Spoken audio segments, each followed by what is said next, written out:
కన్యా రాశి వారికి ఈ వారం మధ్యస్థ ఫలితాలున్నాయి. కన్యా రాశి వారికి ఈ వారం విశేషించి జన్మ రాశిలో కేతువు కళత్ర స్థానంలో రాహు, కుజుడు మరియు బుధుడు యొక్క సంచారం, కన్యా రాశి వారికి అష్టమ గురువుడు సంచరించడం, అలాగే విశేషించి కన్యా రాశికి రవి యొక్క ప్రభావం మరియు ఇతర గ్రహాల ప్రభావం చేత ఈ వారం మధ్యస్థ ఫలితాలు ఉన్నాయి. కన్యా రాశి వారికి కుటుంబంలో ఏదో ఒక ఘర్షణలు, ఇబ్బందికరమైనటువంటి స్థితి గోచరిస్తుంది. కన్యా రాశి వారు ఆరోగ్య విషయాల్లో జాగ్రత్తగా ఉండాలి. కుటుంబ సభ్యులతో వివాహమైనటువంటి భార్యాభర్తలు విశేషంగా వారి మధ్య కొంత మనస్పర్ధలు, భేదాభిప్రాయాలు, ఇబ్బందికరమైనటువంటి వాతావరణం కనపడుతుంది.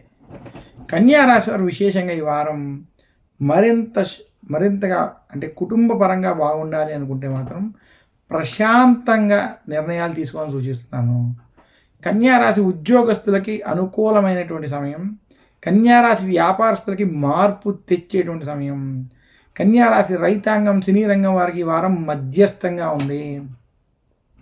కన్యా రాశి వ్యాపారస్తులకి వ్యాపారంలో మార్పు వచ్చేటువంటి స్థితి, కొంత ఉన్నత స్థితికి తీసుకెళ్లేటువంటి స్థితి ఉన్నది.